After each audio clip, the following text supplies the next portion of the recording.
नमस्कार, स्वदेश न्यूज की खास पेशकश अग्निपथ में आपका बहुत स्वागत है। मैं हूं आपके साथ ऋषभ राय। इसी पर हम चर्चा करेंगे और आज अग्निपथ में आज बात होगी महाराष्ट्र की नई सरकार की, बात मुख्यमंत्री के चेहरे पर सस्पेंस की, साथ ही बात एकनाथ शिंदे की प्रेस वार्ता की। दरअसल महाराष्ट्र में भारतीय जनता पार्टी की अगुवाई वाले गठबंधन महायुति ने प्रचंड जीत हासिल की है। अब महायुति में सरकार गठन को लेकर बैठकों का दौर जारी है। इसी बीच पूर्व सीएम एकनाथ शिंदे ने ठाणे में प्रेस वार्ता का आयोजन किया। रिजल्ट के 4 दिन बाद एकनाथ शिंदे की प्रेस वार्ता से नए सीएम की तस्वीर बहुत हद तक साफ हो गई है। या यूं कहें कि एकनाथ शिंदे ने बीजेपी के सामने सरेंडर कर दिया है और सीएम बनने की जिद छोड़ दी है। दरअसल प्रेस वार्ता में एकनाथ शिंदे ने कहा कि हमें बीजेपी का सीएम मंजूर है। मैंने मोदी जी से फोन पर बात की है। हमारे बीच किसी तरह को लेकर सीएम को लेकर कोई मतभेद नहीं है। भाजपा की बैठक में जो फैसला लिया जाएगा हमें मंजूर होगा। साथ ही कहा कि हम सरकार बनने में अड़चन नहीं बनेंगे। कुल मिलाकर शिंदे की प्रेस वार्ता से महाराष्ट्र में सीएम फेस पर जारी सस्पेंस खत्म होने की कगार पर पहुंच गया है और अब यह तय माना जा रहा है कि बीजेपी के देवेंद्र फडणवीस ही महाराष्ट्र के अगले सीएम होंगे और फडणवीस के सीएम बनने पर नई सरकार में पहले की तरह ही 2 डिप्टी सीएम बनेंगे। एनसीपी की ओर से अजित पवार और शिवसेना की ओर से शिंदे किसी नए विधायक का नाम आगे कर सकते हैं। हालांकि अब ये कयास है। बाकी कल गृह मंत्री अमित शाह के साथ महायुति की बैठक होगी। बैठक में तीनों दल शामिल होंगे और बैठक के बाद ही सीएम पर फैसला किया जाएगा। इस पर हम चर्चा करेंगे। इससे पहले कुछ प्रतिक्रिया है, क्या कुछ एकनाथ शिंदे ने कहा है वो आपको सुनवा देते हैं। आप लोगों ने देखा है कि 2-4 रोज से ऐसी चर्चाएं हैं, कोई नाराज है, कोई बैठा है घर में। हम नाराज बिराज होने वाले लोग नहीं है। हम लोग लड़ने वाले लोग हैं, लड़कर काम करने वाले लोग हैं, लोगों के जीवन में बदलाव लाने वाले लोग हैं। इसलिए अभी जो विक्ट्री हासिल हुई है, इससे हमारी और जिम्मेदारी बढ़ गई है। इसलिए महायुति और तेजी से काम करेगी और केंद्र सरकार और राज्य सरकार मिलकर बहुत आगे बढ़ेंगे और निश्चित रूप से इस महायुति की सरकार स्थापित होगी। और इसीलिए जो मैंने आप लोगों को कहा कि लगा कि क्या हुआ, मैं तो कल आदरणीय प्रधानमंत्री जी से भी बात की, उनको भी कहा सरकार बनाने में हमारी तरफ से कोई अड़चन नहीं है। आप निर्णय ले लो, जैसे आपके भारतीय जनता पार्टी को आपका निर्णय अंतिम रहता है। हम भी महायुति के कौन लीडर है, एनडीए के लीडर कौन है, मोदी जी है, अमित भाई है। तो उनको कहा कि मैंने अमित भाई जी को भी फोन किया, मोदी जी को भी फोन किया, सरकार बनाने में हमारी तरफ से कोई भी रुकावट, कोई भी अड़चन, कोई भी कुछ भी किसी भी तरह का अड़ंगा नहीं है। आप बेशक आप निर्णय ले लो, उस निर्णय की तामील हो जाएगी, निर्णय की अमल हो जाएगी। और मैं आज आप सबको कहता हूं कि भारतीय जनता पार्टी के वरिष्ठ नेता जो निर्णय लेंगे मुख्यमंत्री पद के बारे में, जो उनका कैंडिडेट होगा, उसको हमारा शिवसेना का पूरी तरह समर्थन है, पूरी तरह हमारा पाटिंबा उनको है। ये आपको बताने के लिए मैंने आज सबको बुलाया। तो महाराष्ट्र में सीएम फेस को लेकर लगातार सस्पेंस बना हुआ था। अभी शिंदे की प्रेस वार्ता से कम एक कयास लगाए जा रहे हैं कि जो सस्पेंस है वो खत्म होने की कगार पर पहुंच गया है और इससे लेकर अब देवेंद्र फडणवीस का नाम लगभग तय माना जा रहा है कि महाराष्ट्र के अगले मुख्यमंत्री देवेंद्र फडणवीस ही होंगे, क्योंकि शिंदे ने साफ कह दिया है कि जो भी भारतीय जनता पार्टी तय करेगी, जो प्रधानमंत्री मोदी तय करेंगे, अमित शाह तय करेंगे, वही सीएम होगा, वो हमें मंजूर होगा। इसी पर हम चर्चा करेंगे। मेहमान हमारे साथ जुड़ गए हैं नेता शिवसेना शिंदे गुट से चिंटू शेख जुड़ गए। चिंटू जी, बहुत स्वागत है आपका स्वदेश न्यूज में। और साथ ही भारतीय जनता पार्टी से नेता गणेश गोमचाले हमारे साथ जुड़ेंगे, फिलहाल वो नहीं जुड़े हैं। और कांग्रेस से प्रवक्ता पवन डोंगरे जुड़ रहे हैं। पवन जी, बहुत स्वागत है आपका स्वदेश न्यूज में। चर्चा की शुरुआत करेंगे। पहले चिंटू शेख जी, मैं आपके पास आ रहा हूं। और जिस तरीके से लगातार चर्चाएं थी कि सीएम कौन होगा, अभी भी सस्पेंस कई जगह बरकरार है, लेकिन बहुत हद तक ये सस्पेंस खत्म हो गया है। जिस तरीके से एकनाथ शिंदे ने प्रेस वार्ता की है और ये साफ तौर पर कहा कि भारतीय जनता पार्टी, पीएम मोदी, अमित शाह जो फैसले लेंगे वो सर्वमान्य होगा, वही वो तय होगा कि कौन सीएम बनेगा। क्या कुछ रणनीति अब यहाँ से शिवसेना की नजर आती है? और अगर डिप्टी सीएम का ऑफर शिंदे के पास आता है तो इस पर क्या शिवसेना का रुख होगा? क्या डिप्टी सीएम बनेंगे या किसी विधायक को आगे किया जाएगा? चिंटू शेख जी। देखिए, कोई रणनीति बनी नहीं है।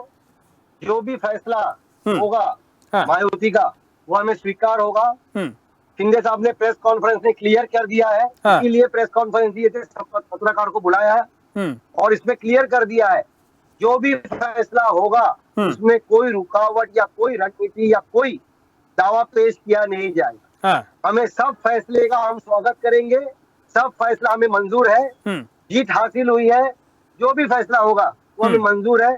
जो भी पार्लियामेंट्री बोर्ड बीजेपी का तय करेगी, महायुति के लीडर तय करेंगे, वो हमें मंजूर है। लेकिन ठीक है, आप चिंटू शेख जी कह रहे हैं, मुझे लगता है कि जो शिंदे साहब ने कहा है उसे दोहराया जाएगा।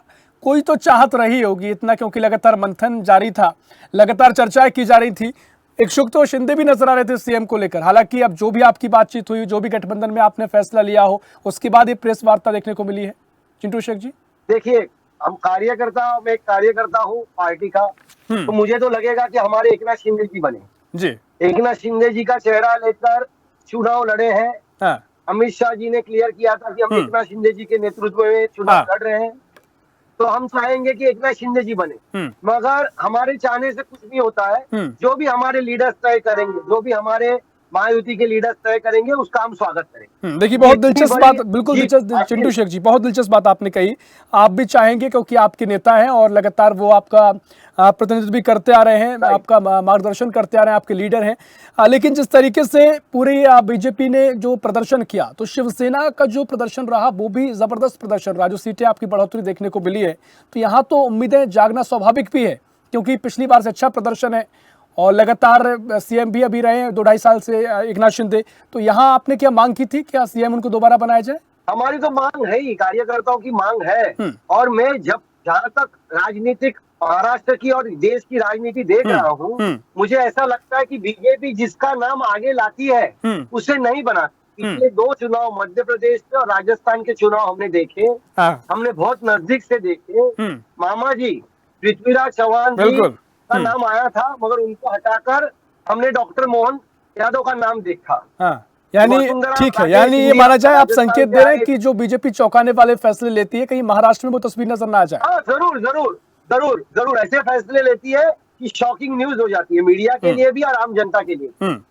चलिए ठीक है, मुझे तो उम्मीद है, मुझे उम्मीद है और मैं चाहता हूँ कि एकनाथ शिंदे जी बने। एज ए पर्सनल व्यू मेरा, अगर आप राय पूछेंगे आप किसको देखना चाहते हो, तो मैं एकनाथ शिंदे जी। चलिए, मुझे और जो लोग सुन रहे हैं उन्हें कोई कंफ्यूजन नहीं है। आपने पूरी बात को स्पष्ट किया कि आप अगर कार्यकर्ता हैं शिवसेना के, आपके नेता हैं एकनाथ शिंदे, तो आपकी उम्मीद है, आपके स्वयं के विचार है कि उनको सीएम बनना चाहिए। लेकिन अब जो फैसला आपका गठबंधन लेता है वो देखना महत्वपूर्ण होगा। चर्चा को आगे बढ़ाएंगे।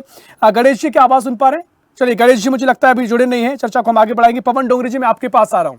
लगातार सस्पेंस बना हुआ था, अब तमाम चर्चाएं की जा सकती हैं। कांग्रेस का भी अपना पहले दावा था, लेकिन अब तो परिणाम सामने है। अब महायुति गठबंधन की अपनी तरह की चर्चा हो रही है।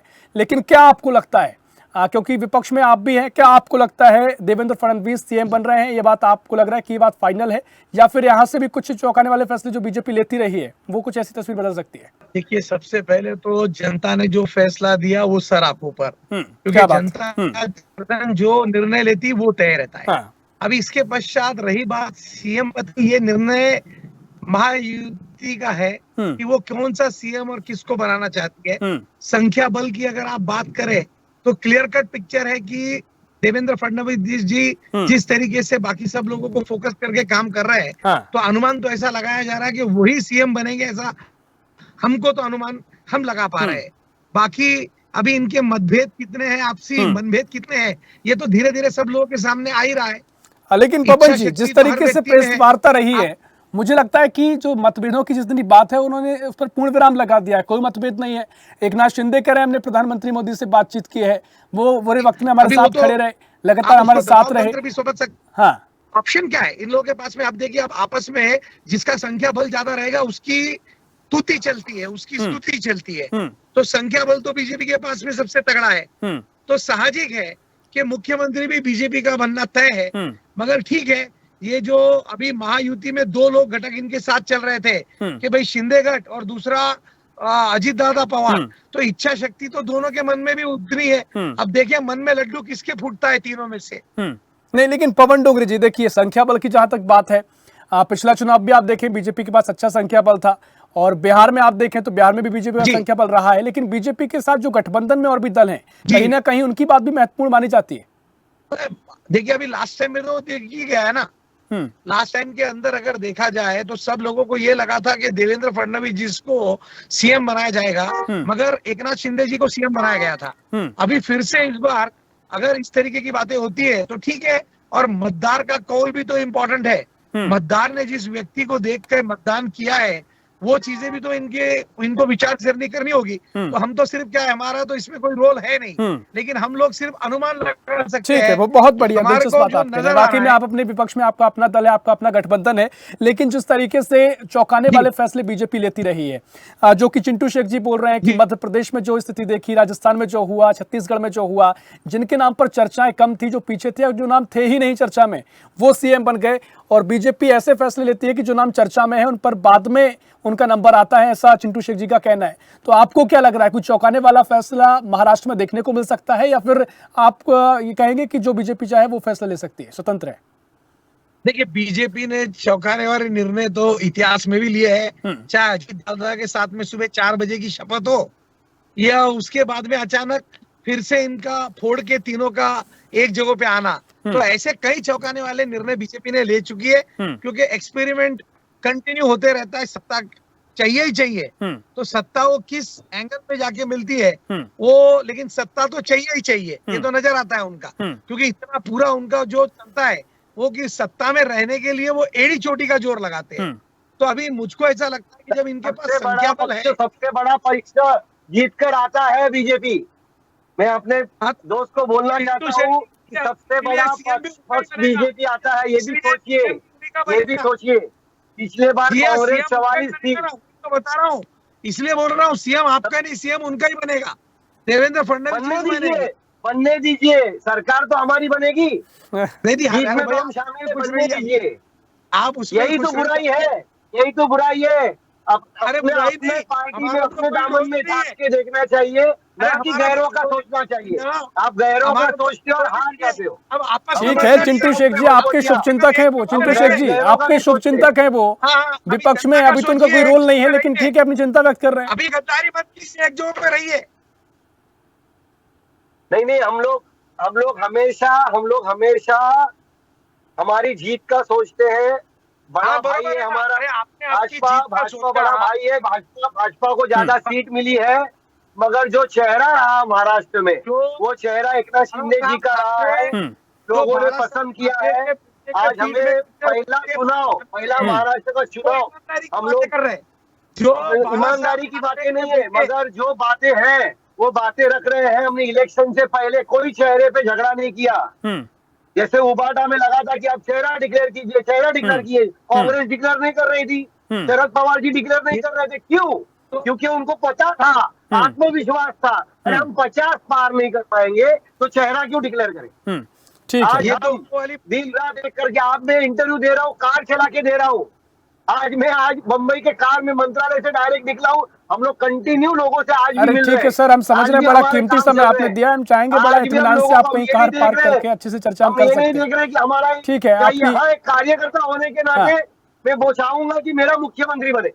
ठीक है, आप चाहेंगे, लेकिन चिंटू शेख जी, मैं एक एक करके अब आ रहा हूं। डिक्लेयर कीजिए, नाना पाटोले को मीटिंग में बुलाना ये। हाँ ठीक है चिंटू शेख जी, लेकिन सवाल ये है कि क्या क्या समझौते हुए हैं? जो भी पवन डोंगरी जी बात कह रहे हैं, कुछ तो समझौते हुए होंगे, कुछ समझौते आपने किए होंगे, क्योंकि आपकी भी डिमांड है, आपके भी कहीं ना कहीं कार्यकर्ताओं का भी मनोबल रहता है कि सीएम शिंदे जी को बनाया जाए। 50 पार नहीं हो पाएंगे। लेकिन जो पवन डोंगरी जी कह रहे हैं, चिंटू शेख जी वो कह रहे हैं कि अब स्पष्ट बहुमत बीजेपी के पास है, जो बड़ा संख्या बल है, ज्यादा जो विधायक है बीजेपी के हैं, तो बीजेपी एक तरफा फैसला बीजेपी का हो जाएगा। तो वो कह रहे हैं कुछ तो समझौते आपने किए होंगे। चिंटू शेख जी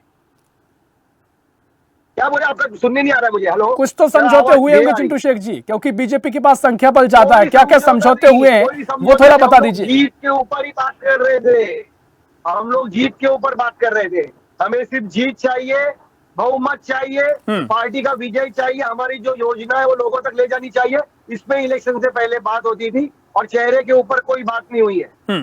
और हम चाहेंगे कि महायुति का चीफ मिनिस्टर बने, जिसको भी बनाएंगे स्वागत करेंगे। हाँ, अगर कोई पूछे कि आप किसको बनाना चाहते हो, तो हम चाहेंगे कि हम लोग ठीक है, ठीक है कि एकनाथ शिंदे जी बने। शिवसेना का कार्यकर्ता हूँ, एक छोटा मोटा नेता हूँ, तो मैं चाहूंगा कि मैं एकनाथ शिंदे जी को मुख्यमंत्री के रूप में देखना चाहूंगा। ठीक है, ठीक है। देखिए पवन डोंगरी जी कुछ आप कहना चाह रहे हैं, लेकिन यहाँ पर जो बात चिंटू शेख जी कह रहे हैं बहुत स्पष्ट बात उनकी है कि भाई देखिए वो तो कार्यकर्ता है शिवसेना के, एकनाथ शिंदे उनके नेता हैं, तो वो तो चाहेंगे अपनी तरफ से कि उनको सीएम बनाया जाए, लेकिन चूंकि गठबंधन भी साथ में है तो जो भारतीय जनता पार्टी फैसला करेगी, उनका संख्या बल भी ज्यादा है और गठबंधन में जो समझौते के साथ चीजें हो सकती हैं, जो संतुलन के साथ हो सकती हैं, वो उनका फैसला ले रहे हैं, तो कोई कंफ्यूजन भी उनको नहीं है। पवन जी, मैं ये बात बोलना चाहता हूँ कि 900 चूहे खा के बिल्ली हज को चली, ये तो वो वाली बात हो गई। ईमानदारी की और पक्ष के साथ में निष्ठा की बात वो लोग कर रहे हैं जिन्होंने बाला साहब ठाकरे के बेटे का साथ छोड़कर खुद का अपना अलग पार्टी बना लिया। सत्ता के लालच में उसकी अपनी पार्टी बना, बिल्ली जैसे थे जो आप तो बिल्ली जैसे आप हज करने नहीं गए, राम मंदिर भी नहीं गए, आपकी तो कोई पूजा पाठ ही नहीं, आप घर में ही बैठे रहे। हम तो हज करने गए पर आप तो गंगा नहाने भी नहीं गए, राम मंदिर देखने भी नहीं गए। आप तो आते हो, आईते बारात में बोलते आईते बेटे ना होगा, फेसबुक लाओ, अरे हम कुछ भी करेंगे और मुझे मुख्यमंत्री बनाइए। 2.5 दिन का मुख्यमंत्री, 2.5 दिन का मुख्यमंत्री शरद पवार जी ने बोला कुछ तो शर्म करो, कुछ तो शर्म करो। अरे इससे बड़ा शब्द से निकलता है, कुछ तो शर्म करो। तो शरद पवार ने अपने किताब में लिखा। ठीक है, लेकिन सुनिए, ठीक है, एक एक करके हम आते हैं, एक एक करके आते हैं। पवन डोंगरे जी, अगर शिवसेना का साथ छोड़ा, अगर बाला साहब ठाकरे की विचारधारा की आप बात कर रहे हैं, तो उद्धव ठाकरे तो आपके पास थे ना सर, क्या कमाल आप कर पाए? कहाँ गई उनकी विचारधारा? लड़ाई तो विचारधारा की है।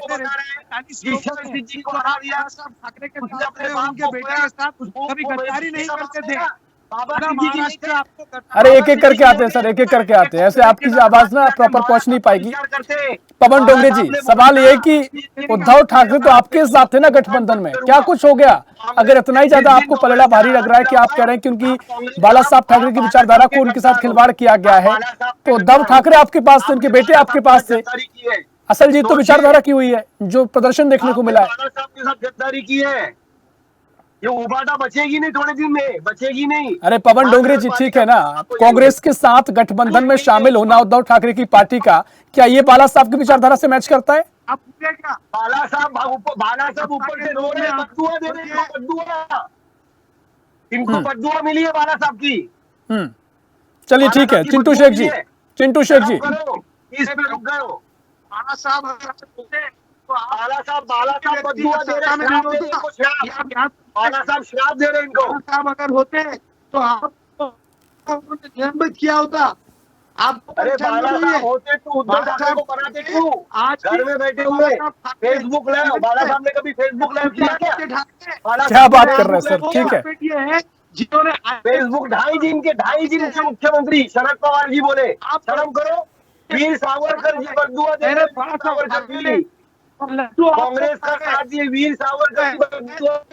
ठीक है, एक एक करके हम आते हैं, एक एक करके आ रहे हैं। उधर जाओ, काम करो, लोगों के बीच में आओ। ठीक है चिंटू शेख जी, लोगों का आशीर्वाद लो, बाला साहब का आशीर्वाद लो। ठीक है चिंटू शेख जी, वो कह रहे हैं कि बाला साहब ठाकरे की विचारधारा के साथ खिलवाड़ किया गया, जो वो सोच रखते थे उनकी बदुआ आपको लग रही है, इसलिए आपके मुख्यमंत्री नहीं बन पा रहे। बिन सहरे का दुल्हन का था। पवन डोंगरे जी रुक जाइए, एक एक करके हम आते हैं, ऐसे आपकी आवाज नहीं पहुंच पाएगी, लोग इस डिबेट को देख रहे हैं, हम चाहेंगे कि एक एक करके हम पहुंचे और आपकी बात आप रखें। चिंटू शेख जी अपनी बात रखिए। पहले इलेक्शन सीखिए, आपने कांग्रेस से हाथ मिला दिया, हमको आपने कांग्रेस के साथ हाथ मिला दिया, दिल रखिए, आपने कांग्रेस के साथ हाथ मिला दिया। मेहनत अंडा खाए चोर, अरे मुर्गी करे मेहनत अंडा खाए चोर। पूरी मेहनत शिवसेना बाला साहब ठाकरे जी ने बहुत मेहनत की, बहुत आंदोलन में लिया भाग। ठीक है, एक एक करके आते हैं, एक एक करके। चिंटू शेख जी रुक जाइए, अब लगातार आप बातचीत कर रहे हैं, देखिए ऐसे क्लियर नहीं हो पा रहा है। सीधा पवन डोंगरे जी मैं आपके पास आ रहा हूं। पवन जी, अगर इतने आप आरोप लगा रहे हैं तो उद्धव ठाकरे तो आपके पास थे ना, अगर उन्होंने मेहनत की, बाला साहब ठाकरे की फल उनको मिलना चाहिए था, वो आपके साथ थे, आपके साथ तो फल क्या, फल से भी खराब स्थिति हो गई, जो पहले की स्थिति थी वही नहीं दे पाए आप। आज हालात ये कि नेता प्रतिपक्ष चुनने के लिए आपके पास संख्या बल नहीं है। देखिए पूरी मेहनत करके साहब ठाकरे के बेटे उद्धव ठाकरे जी ने इन सारे लोगों को उन्होंने आज आगे लाया। उनके साथ क्या किया गया? नहीं ठीक है, वो आगे लेकर आए, लेकिन उन्होंने अपने साथ, उनके साथ क्या हुआ? प्रदर्शन और परिणाम में तो देख लिया गया ना सर। नहीं दिया परिणाम, मतलब मेहनत तो उनकी आज शिवसेना किया स्वर्गीय इन्होंने शिवसेना खड़ी की है। शिवसेना उन्होंने खड़ी करने के बाद में ये तो बाकी सारे लोग चलिए ठीक है आपके अपने तर्क हैं, चर्चा को आगे बढ़ाएंगे। और भारतीय जनता पार्टी से गणेश गुमचाली जी हमारे से जुड़ गए। गणेश जी मैं आपके पास आ रहा हूं, मेरी आवाज आप सुन पा रहे हैं? यस ठीक है, आपने पूरी चर्चा को सुना। यहाँ पर देखिए सीएम पद को लेकर जो सस्पेंस था लगभग खत्म होने जा रहा है, क्योंकि एकनाथ शिंदे ने साफ कह दिया है, जो कि पहले माना जा रहा था कि उनकी भी जिद है कि वो भी चाहे इच्छुक है कि सीएम वो बनना चाहते हैं दोबारा, लेकिन अब स्पष्ट हो गया। उन्होंने कहा जो भारतीय जनता पार्टी चाहेगी, जो पीएम मोदी चाहेंगे वो सीएम बनेगा। लेकिन अब सियासी रूप से कई पलटवार भी है। कांग्रेस का कहना है कि बाला साहब ठाकरे ने जो काम किया, उनके साथ जो उनकी विचारधारा से खिलवाड़ किया है शिंदे ने, उसकी बददुआ उनको लगी है, जिसके चलते वो सीएम नहीं बन पा रहे हैं। अगर शिंदे जी को बाला साहब ठाकरे की बदुआ लगती तो शिंदे जी की इतनी सीट नहीं आती। जिस प्रकार ये घर का खुद का घर नहीं देख रहे, ये 20 सीट पे सिमट गई कांग्रेस, आज शरद पवार राष्ट्रवादी और उद्धव ठाकरे शिवसेना खुद ही 20 सीटों पे सिमट गई। अगर हमें बाला साहब ठाकरे जी की बदुआ लगती, लोगों की बदुआ लगती, हिंदुत्ववादी संगठन की बदुआ लगती, तो आज हम इतने सीटों से नहीं आते महाराष्ट्र में। और ये खुद के घरों में जाकर देखते, पूरा महाराष्ट्र में इनका सुपड़ा साफ हो गया। राष्ट्रवादी कांग्रेस शरद पवार और उद्धव सेना शिंदे जी के उद्धव सेना शिवसेना और कांग्रेस का सुपड़ा साफ हो गया महाराष्ट्र में। इनको कौन से नैतिक अधिकार है ये भारतीय जनता पार्टी पे आज उंगली उठा रहे। और हमारे पूरे बीजेपी के जो भारतीय जनता पार्टी महाराष्ट्र में के है वो बहुमत से आई है। अगर लोगों ने हमारे साथ लोगों का अगर हमारे ऊपर ठीक है गणेश गुमचाले जी, समय हमारे पास कम है। बस आपसे एक महत्वपूर्ण सवाल ही रहेगा जिसकी तलाश सभी को है, इसके जवाब चाहेंगे कि क्या कुछ बातचीत गठबंधन में हुई है, और क्या देवेंद्र फडणवीस को भी माना जाए कि वही मुख्यमंत्री होंगे? और क्योंकि बीजेपी इससे पहले कई चौंकाने वाले फैसले लेती रही है, तो क्या ये भी माना जा सकता है कि चौंकाने वाले नाम सामने आएंगे? कोई दो राय नहीं है। माननीय अमित जी शाह ने पहले ही बैठकों में क्लियर किया था कि इस बार भारतीय जनता पार्टी का ही मुख्यमंत्री महाराष्ट्र में बैठेगा। अजित पवार जी ने स्पष्ट रूप से कहा है कि जिसके बस सबसे ज्यादा सीट उसका मुख्यमंत्री। और एकनाथ शिंदे जी ने तो आज भूमिका स्पष्ट की है। अब ये जो कांग्रेस और हमारी अपोजिशन जो बात कर रही है, ये उनको अब कोई दूसरा इशू नहीं है। चलिए ठीक है, देखिए मुझे लगता है कि जो कल की महत्वपूर्ण बैठक है गृह मंत्री के साथ मायावती की बैठक होने जा रही है, उसके बाद काफी कुछ स्पष्ट हो जाएगा और शायद हम चर्चा कर रहे होंगे कि कौन सीएम है। समय हमारे पास इतना ही है। बहुत शुक्रिया करना चाहूंगा चिंटू शेख जी आपका, बहुत शुक्रिया गणेश जी आपको, और बहुत शुक्रिया पवन जी आपका चर्चा में शामिल होने के लिए। तो महाराष्ट्र में सीएम फेस को लेकर जो चर्चाएं थी, जो सस्पेंस बरकरार था, अब उस सस्पेंस में कहीं ना कहीं सस्पेंस खत्म होने जा रहा है और भारतीय जनता पार्टी से ही कोई सीएम बन सकता है। इसके कयास इसलिए लगाए जा रहे हैं क्योंकि एकनाथ शिंदे, शिवसेना शिंदे गुट के जो मुख्य हैं और जो पूर्व सीएम है, उन्होंने स्पष्ट कर दिया है प्रेस वार्ता की और कह दिया है कि जो भारतीय जनता पार्टी चाहेगी, जो पीएम मोदी चाहेंगे, जो अमित शाह चाहेंगे, वही सीएम होगा और उन्हें मंजूर भी वही होगा। फिलहाल के लिए इस खास पेशकश में इतना ही। देश प्रदेश की और भी खबरों के लिए देखते रहिए स्वदेश न्यूज, सबसे पहले देश।